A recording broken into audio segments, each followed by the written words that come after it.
Nope.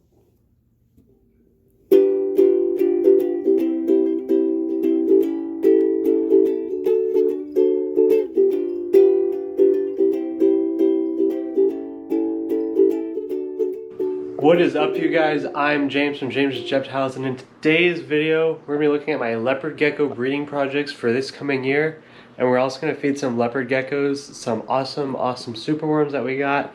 So let's hop right into that. I don't want to delay it anymore. I know I've been real bad about videos, so let's get right into it, and maybe I'll film two this weekend, who knows. Alright, so here is my leopard gecko rack. It's obviously nice and beautifully color coded. I still have spots at the bottom. Probably not gonna use those this year, but we'll come right up at the top. If you guys watched the last video and you paid attention, I had 4 red tubs. So I took one of the females away from Malloy, which may or may not have been a good idea. I think it is. I think it's gonna be worth it. So essentially I took a normal away from him, which was Project 1A, which was him to a normal. He's a max snow. So I would have got 50% normal, 50% max snows, right? So not too much money there on that project, but what I did is I took that normal, and it is the very dark, very large, very dark normal. And this girl right here, awesome girl. And I paired her to the Black Knight. Now, we're not even going to talk about that project this video. This video, we're talking about Project 2, which is the blue project. So let's talk about that. This project is my Super Snow Radar White and Yellow Complex group. Now what that means is that anything in here could be combinations of Super Snow White and Yellow radars. This male is a Super Snow Radar, originally purchased from the Urban Gecko over in Canada. I did have it imported from Canada. It actually wasn't that expensive. They were really awesome to work with. And what he's paired to, and everything he's paired to is separate because they're all different genetics, and I just want to know for sure certain things.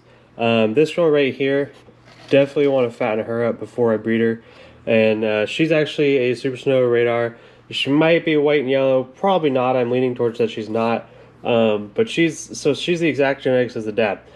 And she's actually one of his offsprings from one of these other 2 females, because the other 2 females are the same females as last year.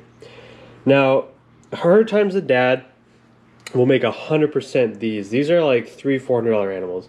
So if I could make 100% of these, and I could put them, you know, if I make a bunch of these, I can put them on the market for a little bit less than everyone else and sell out of them, and hopefully, you know, that's the plan. That's the plan. So she is a little bit small. I don't know how many grams she is. I'm going to say about 20. I would want her to be at least 30, if not 35, before I breed her.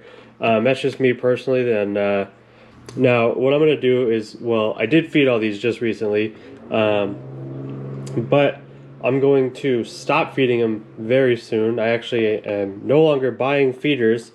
I have tons of crickets, tons of mealworms, and tons of superworms. I was not expecting them to eat all the carrot. Those are still working on them. So I have a ton of feeders. I'm going to feed, you know, just pretty much feed these feeders off, so a week and a half, and then I'm going to start to cool my animals, or, you know, give them a week and a half, give them 2 weeks, and then cool them. Now this girl right here, she's obviously a little small still, so what I'll probably end up doing is I'll probably take her out, and I'll put her in that rack, because that's the grow-up rack. I'm not cooling that rack. It's going to stay on heat. I'll put her in that rack, maybe an extra 2 or 3 weeks, who knows how long it takes. I'm going to let her get a little bit more weight, cool her down, maybe not cool her quite as long, and then wake her up. And then when I start breeding, what I might do is I might breed him to her for a couple days, then move him to here for a couple days, then let him rest, and then add her into the cycle. And basically what it's going to do is it's just going to, well, first, not cooling her is going to let her gain a little weight, and then letting him go to a couple other ones is really going to let her put on some weight. So when I do breed them, you know, she's as big as possible, she's super healthy, and they can produce the maximum amount of babies, hopefully.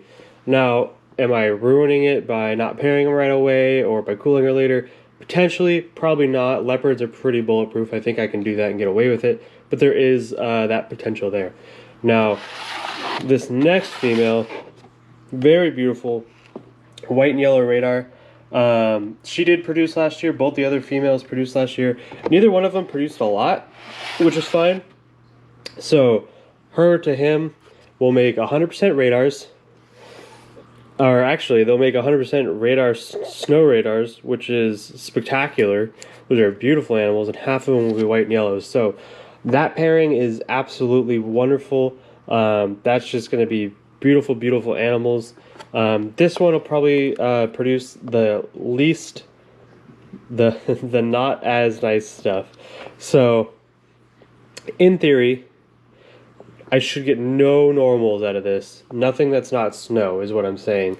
Everything should be snow bell bare minimum. Snow bell head eclipse bare minimum, because this female, white and yellow snow bell head eclipse. This one's also very beautiful. So her to this male, everything will be either snow or super snow, and everything will be either bell head eclipse or visual radar, and 50% will be white and yellow. So very easy project. I know it's confusing because all three females are different, but you know it's visually an amazing project. I started with really nice females, and I kept a really nice female that's really gonna, you know, push the project to make a lot of money. This project alone could make me $2,000 next year. You know, these 4 little tubs could make me $2,000, and that's a low ball. I mean, let's say he breeds to her and they have, you know, 6 babies. That's almost $2,000 right there. Now, if he breeds to these and they each have 6 babies, that's at least another couple grand. Now, a lot of people are going to be like, oh, well, you shouldn't care about the money, yada, yada, yada. You're wrong, because this is a business and I want more animals and nicer animals, so I do care about the money because it's important. I can't expand, I can't get animals I like, I can't show you guys new interesting animals if I don't make money. So it is a business. I have a business license, I have taxes to pay, I have overhead. I will make a lot of money this year, hopefully, pay off some bills, pay off my car, do whatever I want, get some new animals, and it'll be awesome. So that's the project we're going over for today. We're going to go through with superworms and try to feed a bunch of adult leopards and also some grubs. So let's jump right into that and get rid of some of these superworms, because I have too many superworms. I bought 1,000 superworms. I usually buy 2,000 mealworms. I bought 1,000 mealworms, 1,000 superworms, and 1,000 crickets this week, and I want to feed them all off. So let's do it. Okay, so I got my trusty little wooden tongs. I've had these forever. I got piles upon piles of superworms, and I got hungry geckos. Actually, they may not be that hungry because I fed them like yesterday, but not all of them eat all the time. You know, sometimes they just leave food in there, so I'm going to try to feed some of them. If you don't see a gecko you like that I'm feeding, I'm sorry. I'm only going to put clips in of ones that eat or if they're funny. So that's going to be that. Let's jump right into this. And I do want to mention, I cleaned these last night. It's like 4 o'clock in the afternoon. I cleaned these at like 9 p.m. last night. So everyone who always tells me my enclosures are dirty and I don't clean them enough, go away. This is Malloy. Malloy will most likely eat. Of course I say that. Come on, dude. You don't make me look dumb. There you go, there you go, there you go. Apex always eats. He's one I definitely want to fatten up before breeding. I guarantee you, and of course I say that so he's not gonna, but I guarantee you he'll eat a second one. This girl is usually pretty good about tongue feeding. Usually. I don't know, let's try him again. Oh yeah, look at him. Look at him, he's hungry again. He just ate one. I gave each of them one in their bowl the other day too, but who knows? Like I said, I have 1,000 superworms. I think I fed off like 2 or 3 already. So, everyone needs to eat, or it was a complete waste. Some of these haven't seen superworms before either. So, I think I said it already, but I do have intentions of getting more hides, because I'm missing a couple hides, but my boss was gonna order a bunch, and he was gonna sell them me for like $2 a piece, because that's what he gets. That's what he gets them for when he orders a bunch at once. And now he's saying he's not gonna order any. So that's stupid.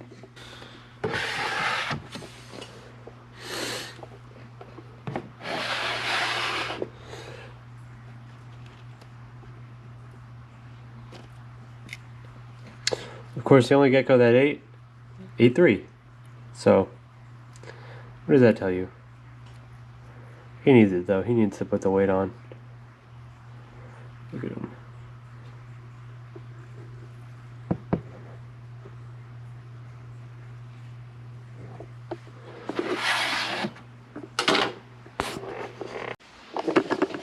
Yep, that's right. Only one gecko ate. It was Apex, my snow eclipse black knight.